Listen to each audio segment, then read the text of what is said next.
27 ans, tu sais, comme une histoire qui a changé ma vie. Tu sais, comme avant 27 ans, je buvais pas d'alcool, je prenais pas de drogue. J'étais une personne bien straight, tu sais, que je jugeais tout le monde qui prenait de la drogue, prenait de l'alcool. Je regardais tout ça comme, ouais, si le monde sont faibles, si le monde sont faibles, tu sais, ils ont besoin de ça dans leur vie, non, non. En considérant même pas que moi, j'étais pas heureux, que moi, je jugeais tout le monde, dans le fond, quand j'aurais dû me juger moi-même à ce moment-là, tu sais.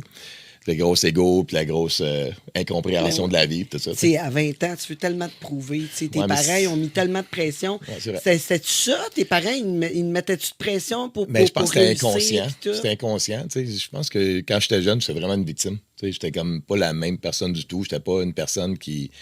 Je regardais sur l'optique. Tu sais, je donnais du pouvoir à tout le monde. C'est pour ça que je suis rendu aujourd'hui. Tu sais, comme la différence d'aujourd'hui à moi, c'est qu'aujourd'hui, il n'y a plus personne qui prend du pouvoir sur moi parce que je suis le seul maître de ma vie. Tu sais, je reste pas personne. Puis c'est pas à cause de personne jamais. Qu'est-ce qui arrive, c'est toujours de ma faute. J'ai trouvé que c'était toujours plus facile de dealer, à me comprendre moi. C'est sûr, là. Il faut prendre responsabilité pour tout ce qui nous arrive parce que c'est ton film, anyway. Quand c'est ton film, ben, tu choisis, là. T'sais. Moi, mes enfants, je les ai élevés avec ça. Là. Ma fille, 8 ans, qui m'a fait. Elle est rendue à 9, là. Mais à 8 ans, elle m'a fait une petite chose. Voyons, comment elle appelle ça? En tout cas, c'est une carte. Je sais pas comment elle appelle ça. Ouais, c'est pas un signet. Elle dit c'est une carte de bonheur, je sais pas trop. Puis elle m'a écrit, en gros, c'est écrit courage. Puis à côté, c'est écrit tu es le maître de ton palais. Ouais. Tu sais, elle m'écrit ça, juste toi dans ton film. Elle m'écrit ça sur les côtés, tu sais. Puis mon fils m'a écrit une toune. Mais tu faisais des films de cul dans ce temps-là? Tu es le maître de ton palais? C'est ça! Mais là, tu sais, elle a compris, là, il a appris jeune, tu sais, qu'il fallait qu'elle... C'est bon. Dans le palais, c'est toujours bon. Non, écoute, je vais me la faire enlever, là, grâce à toi.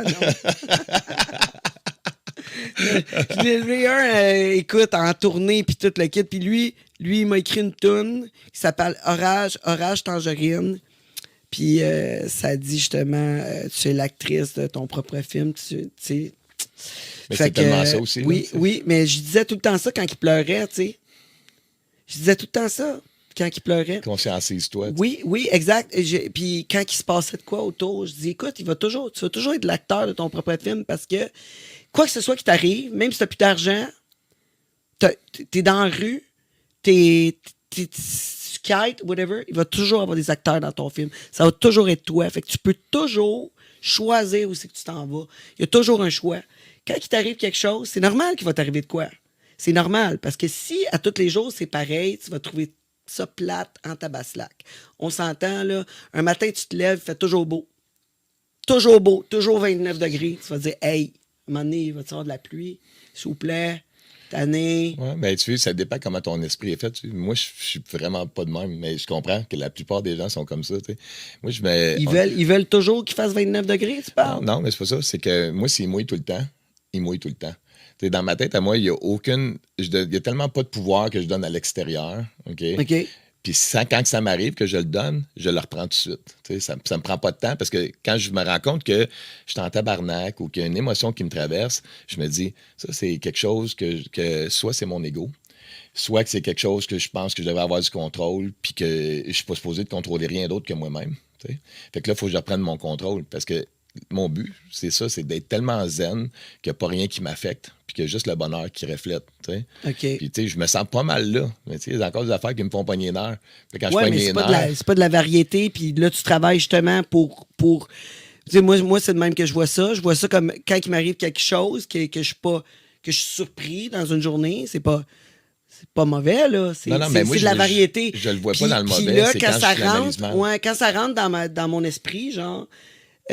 ça reflète souvent, puis l'émotion qui arrive, ça reflète qu'est-ce que j'ai déjà vécu. Fait que finalement, ça ramène les émotions du passé, puis ça me fait voir avec un filtre les émotions du passé mélangées avec ce qui se passe en ce moment.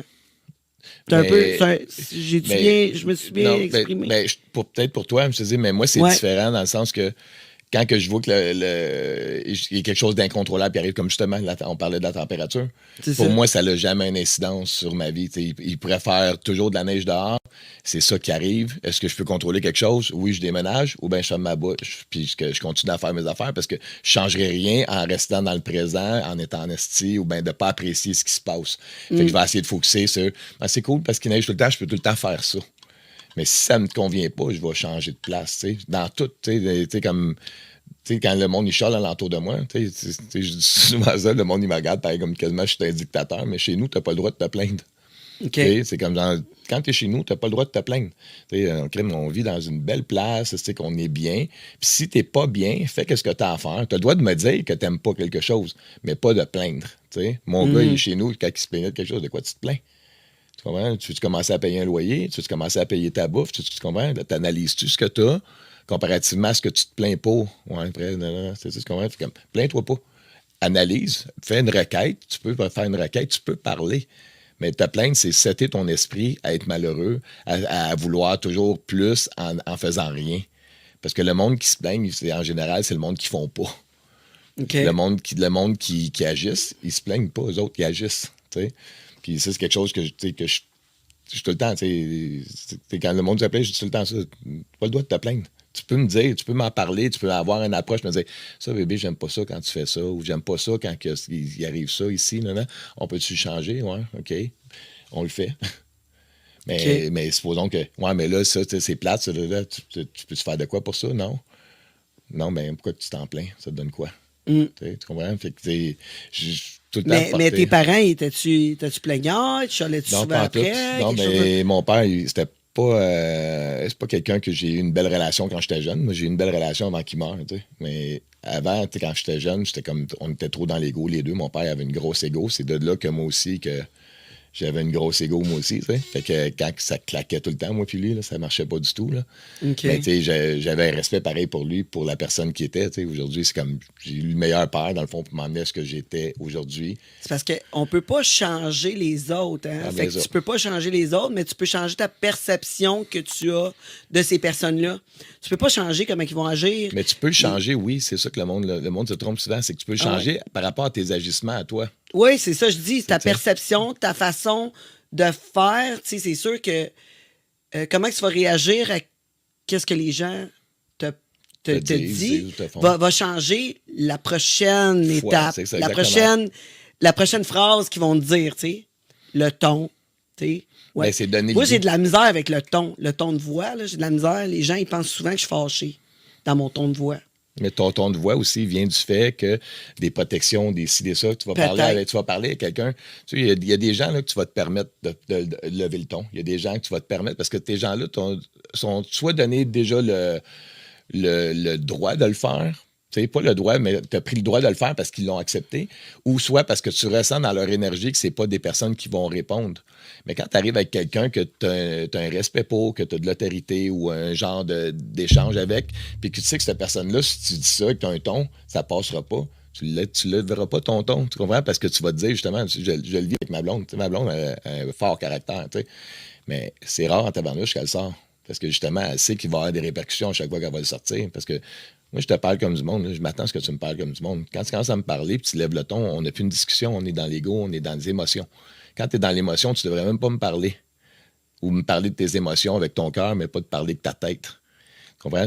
Parce que si tu me parles avec ta tête, puis tu me parles avec ton ego, puis tu me parles, ça engendre l'ego sur mon côté. Puis moi, je sais comment je suis quand je suis dans l'ego. Fait que tu veux même pas aller là. Moi, j'ai pas le goût de délier ça parce que je veux m'éloigner de ça. Bien sûr, bien sûr. Fait que c'est toujours de penser quand on dit on peut pas changer les autres. Oui, tu peux changer les autres en tes agissements. Tu sais, que je te dis, là, tu jettes la prochaine fois. Je donne tout le temps cet exemple-là. Je te dis, hey, je vais me chercher un verre d'eau. Regardez, va te chercher ton verre d'eau. Tu comprends? Mais si je te dis, hey, j'ai vraiment soif, j'aimerais ça avoir un verre d'eau. Si je fais souvent cet exemple-là, le monde fait, ça me tente pas. OK, je vais me lever, je vais aller. T'en veux-tu un verre d'eau? Je vais aller t'en chercher un. Ça a seté quelque chose dans ton esprit que tu te dis que la prochaine fois que je vais te demander un verre d'eau de la même façon, à un moment donné, tu vas te dire, moi, il va tout le temps, lui, pour moi, il s'en fout. Tu comprends? Fait que mais il y a aussi le passé, là, des fois, qui bloque la réalité. Genre l'histoire que tu as et les émotions qui s'est passé avec une relation de longue date ou quoi que ce soit. Tu sais, mettons avec tes parents ou avec ton conjoint, ta conjointe, quand ça fait longtemps que tu es avec, une petite phrase comme ça qui peut être bien simple, comme, tu sais, pourquoi ton assiette est là? Simple. Pourquoi ton assiette est là? Ça fait une semaine, tu sors avec quelqu'un. Pourquoi ton assiette est là? Ça, je voulais manger d'autres choses, ou j'ai oublié d'aller la serrer, ou, tu sais, whatever, là, tu sais. Mon assiette est là, il y a une raison, ça finit là, la discussion est finie. OK, veux-tu que je la serre pour toi? Ta serre. Fini là. 12 ans plus tard, 5 ans plus tard, pourquoi ton assiette est là? Ben là, voyons, toi, check, tes souliers sont là, tu sais. Ça change. Hein? Mais dans tout, il faut être capable de prendre sa responsabilité. Moi, ça. ces débats-là, comment je règle ça? C'est simple. C'est que j'explique tout le temps ça à mon gars. C'est que, supposons que ton assiette est là, OK? Mais que je reste chez vous, OK? Puis que je laisse traîner mon assiette chez vous, OK? Tu as tous les droits de me dire de ramasser mon assiette parce que je suis chez vous. Exact. C'est toi qui payes. Okay? Si vous êtes en colocation, il y a des affaires qui vont faire que, genre, que faut que tu tolères ces affaires-là. Vous partagez les deux. Il y a le droit à ses droits, tu as le droit à tes droits. Mais à la base, il y a toujours un droit qui est décisionnel en haut, puis il y a une façon de faire. Tu comprends? Comme, oui, en général, ça laisse traîner. Là, mais encore là, si la personne est chez eux, dans sa maison, puis qu'elle dit « Ouais, mais c'est que j'ai le droit, je me laisse traîner, c'est moi qui paye. » T'as rien à dire. Tu comprends? T'as rien à dire parce que t'es chez eux. Puis c'est ça que j'explique. Moi, si vous voulez de l'autonomie, regarde, moi, je contrôle tout dans ma vie parce que c'est ma maison, mon char, mes affaires. Puis quand je vais chez eux autres, je respecte tout ce qu'ils veulent. Parce que c'est de même, ça marche, la vie.